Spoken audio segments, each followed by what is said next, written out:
Se está grabando la reunión. Muy bien. Comenzamos a grabar. Esta primera parte de la clase va a ser básicamente para ponernos un poquito en situación del cuadro que tenían que hacer, que no era la presentación obligatoria para hoy, pero sí por qué razón ustedes tienen que tener el cuadro hecho de los sistemas, de los tejidos, perdón. Esperen que silencio mi celular y ahí estamos más tranquilos. Bien. ¿Qué es lo que vamos a trabajar durante esta jornada de hoy? Vamos a trabajar dos apartados. Este primer apartado, que es mucho más sintético, en donde les voy a presentar en líneas generales los tejidos corporales y luego que se interrumpa esta clase y comencemos con la siguiente, apenas larguemos la siguiente, vamos a empezar a hablar del tema central hoy, que es de uno de los principales órganos que tiene nuestro cuerpo, que es la piel, junto con sus anexos. Entonces vamos a poder empezar a entrar en el tema específicamente de anatomía y fisiología. Cuando hablamos de tejidos corporales, que es el cuadro que nosotros le hemos pedido, es importante entender que los tejidos hacen referencia a un grupo de células que tienen una forma muy similar y que tienen una función muy específica. Y tanto la forma como el agrupamiento responden precisamente a esta función que debe tener este tejido. O sea, que cuando hablamos de tejido hablamos de agrupamiento de células especializadas que van a realizar diferentes funciones y que han construido su forma precisamente para promover este tipo de actividades que van a desarrollar. ¿Qué es lo que vamos a ver también? Que todo lo que habla de tejidos, al hablar de células y agrupamientos celulares, tenemos el contenido intracelular, que como les había mencionado en la clase pasada, estamos hablando de todos los componentes que permiten a la célula tanto su regeneración como otro tipo de actividades para que puedan realizar su función. Pero también es importante que conozcamos que existe lo que se llama la matriz extracelular, que son tanto líquidos como sustancias que hay fuera de estas células, que son las que van a permitir que la célula realice sus diferentes funciones, ya sea de absorción, de excreción, de excitabilidad, distintas funciones a través de lo que contiene también esta matriz celular, extracelular. Esta matriz es la que le va a permitir no solamente la actividad, la comunicación y la nutrición, y a la vez permite el aglutinamiento o la agrupación que van a tener estas distintas células entre sí para que puedan, como les he dicho, comunicarse y realizar sus distintas funciones. Uno de los tejidos más extensos que tiene el cuerpo es el tejido epitelial. Y cuando hablamos de tejido epitelial, hablamos no solamente de la piel que conocemos, que vamos a ver que es el sistema tegumentario, el que vamos a trabajar en el próximo momento, sino hablamos de todo lo que significa piel dentro del cuerpo y fuera del cuerpo. Dentro del cuerpo, internamente también aquellas que recubren los distintos órganos y que tenemos que saber que tienen una característica específica que nos va a permitir a nosotros poder establecer las distintas funciones o, como les he dicho, permitir la comunicación. Entonces vamos a ver que recubre toda la superficie corporal externa, pero también la superficie corporal interna de las distintas cavidades que tiene el cuerpo. Cuando clasificamos el tejido epitelial, recuerden, no solamente hablamos de piel, sino de epitelio interno también, vamos a ver que hay dos grandes tipos de epitelio, el epitelio membranoso y el epitelio glandular. Cuando hablamos de epitelio membranoso, hablamos de aquella capa que tapiza cavidades serosas, o sea, como para que ustedes tomen en cuenta aquellas cavidades que son húmedas, aquellas cavidades que tienen roce, que tienen como esa membrana o esa capita que la recubre, a eso se llama epitelio membranoso, altamente vascularizado por tejido sanguíneo y linfático y que tiene también mucha hidratación porque una de las funciones también es disminuir la fricción o permitir la contención cuando hablamos de cavidades internas.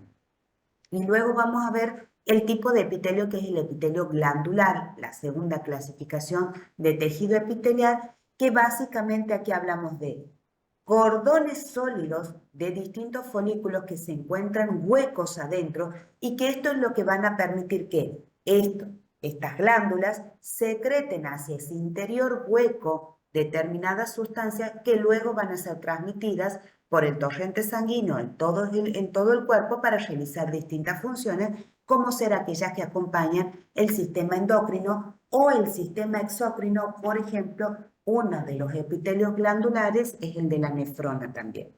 Entonces vamos a ver que son otra clase de tejidos, no es la piel a la cual estamos acostumbrados, sino son cordones sólidos huecos.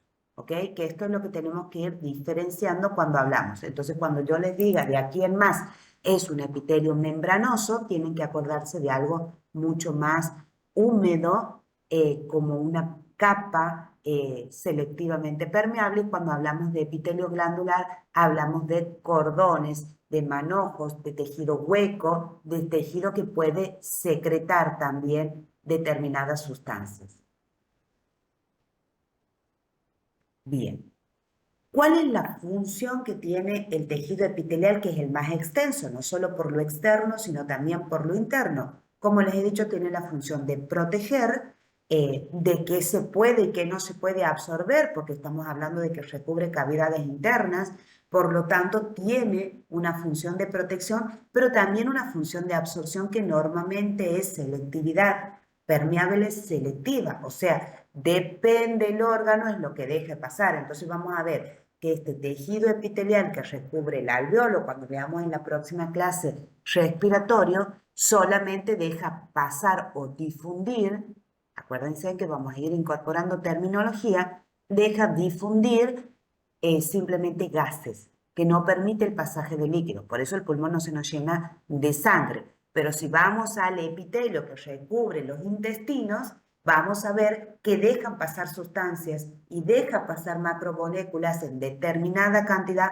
permitiendo la absorción de nutrientes. Entonces, el epitelio va a tener una forma de acuerdo a la función, si es una función de protección, si es una función sensorial, si es una función secretora, absortiva o de excreción.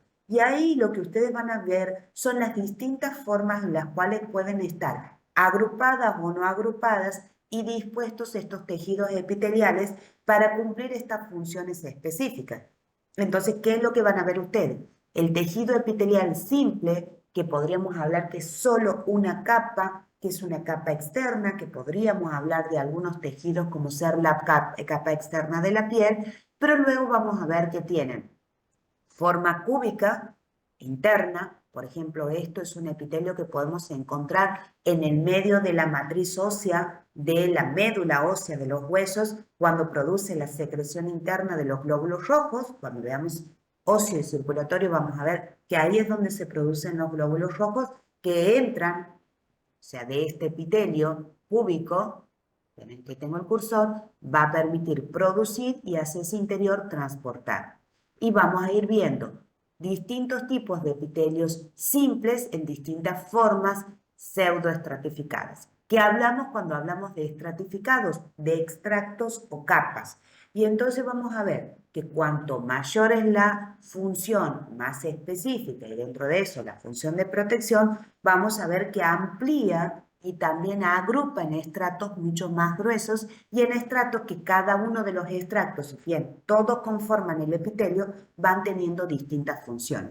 Entonces vamos a ver los estratificados, ahí sí vamos a ver la piel completa, porque hablamos de 3 capas como lo vamos a ver en la siguiente reunión. ¿Qué es lo que caracteriza al epitelio? Es que no contienen vasos sanguíneos en sí, son avascular, o sea, trabajamos solamente con la vasculatura en la capa muy interna y luego vamos a ver que el resto de las capas van creciendo hacia arriba sin tener vascularidad. Sin embargo, sí contienen tejido nervioso, a eso se le llama inervación. Por lo tanto, tienen una amplia función sensitiva o función sensorial. Por eso, la piel, si bien sangra cuando nosotros estamos invadiendo capas profundas, epitelios de base. no superficiales. Y lo que sí vamos a ver es que aún con el roce de la capa superficial hay sensibilidad dolorosa al calor, distintos tipos de sensibilidades. Entonces ahí va a depender de la función. Luego, pasando a otro tipo de tejido, que esto es lo que ustedes van a ir teniendo que especificar en sus cuadros y que los va a tener que ir acompañando porque en distintas presentaciones anatómicas vamos a hablar de las características de la piel de los órganos.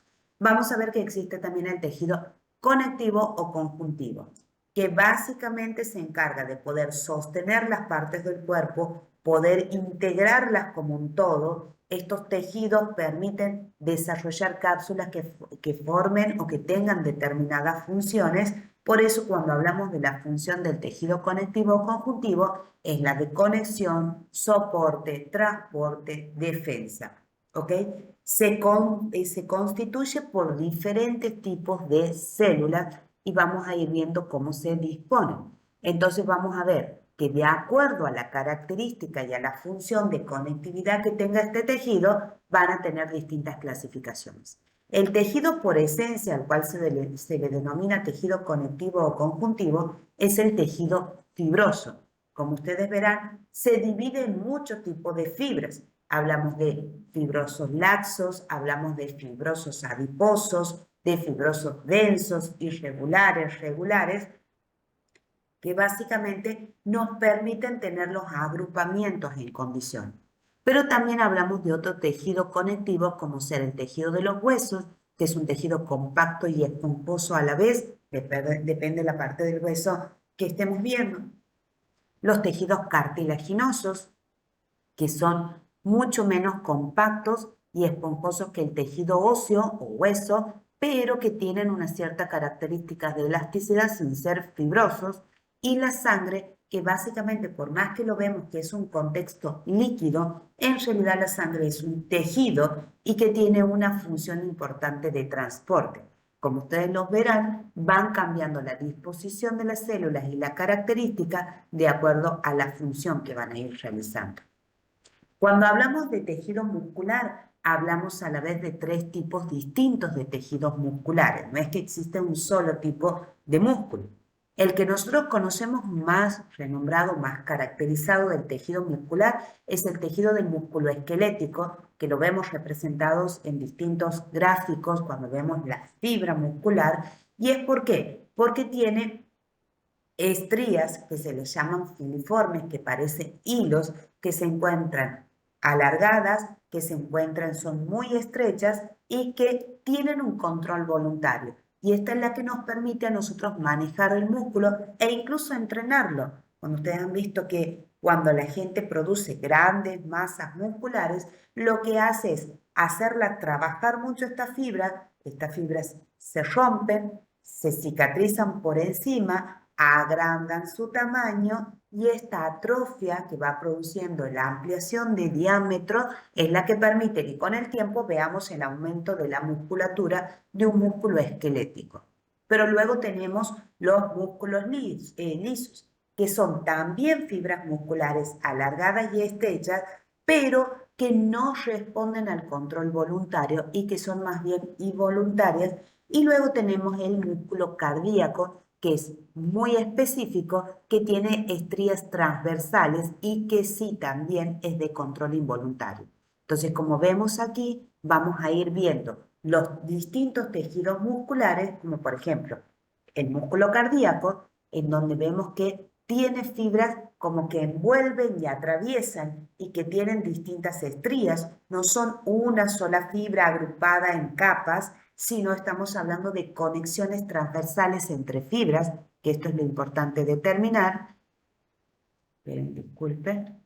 Y el tejido músculo-esquelético, como ustedes verán, esto que ven las puntas, los pequeños puntos son los centros que tienen las células, pero son células planas, células fibrosas, células en formas de hilo, y el tejido muscular liso, que no tiene control voluntario, que es un control involuntario, también están en fibras, pero mucho más finitas, mucho más pequeñas, y esto va a permitir que cada una pueda ir siendo excitada en distintas maneras, estimuladas, pero no con el control voluntario, que por ejemplo son los músculos de los intestinos al momento de realizar el peristaltismo para el movimiento que debe tener este músculo para el paso de la alimentación en distintos tramos del tubo digestivo, pero que nosotros no controlamos voluntariamente. O sea, nosotros no le decimos al intestino que siga pasando la alimentación. Esto va moviendo por distintas inervaciones nerviosas que van a permitir que estas fibras se vayan contrayendo, vayan cerrando y permitiendo el transporte de distintas sustancias. Bien, que se trabó la presentación. El próximo tejido que vamos a ver es el tejido nervioso. Este tejido nervioso, que es la neurona, el tipo de célula que se va a agrupar, tiene una función muy específica. Tiene la posibilidad de excitarse. Cuando hablamos de excitabilidad, hablamos de responder a estímulos eléctricos y a la vez tenemos la capacidad de ir produciendo la conductividad. Entonces, recogen desde sus extremos la información sensorial a través de estímulos nerviosos, las transportan por sus distintas axones. Esto es importante cuando veamos tejido nervioso, de que vamos a ver que tienen estas vainas de mielina que son las que permiten el transporte, y luego transportan hacia otra neurona que está mucho más cercana del centro procesador, que es el cerebro, que procesa la información y devuelve en esta misma condición de procesamiento de estímulo.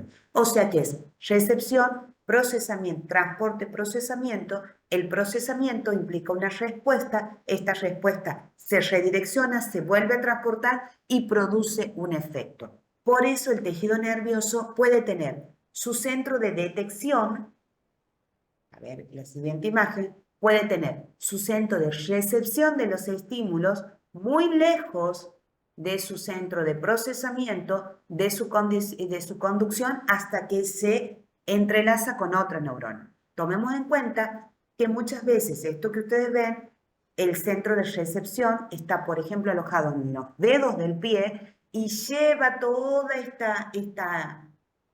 axón, este cuerpo de la neurona, hasta el centro de procesamiento. O sea, tenemos terminaciones nerviosas muy largas en el cuerpo. Por eso cuando se cortan en algún nivel, perdemos la sensibilidad de muchas partes del cuerpo porque cortamos la conexión. Y esto en algunas se regeneran, en otras no se pueden regenerar. Bien.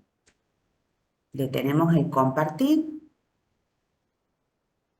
y detenemos la grabación y abrimos los micrófonos para algún tipo de consulta.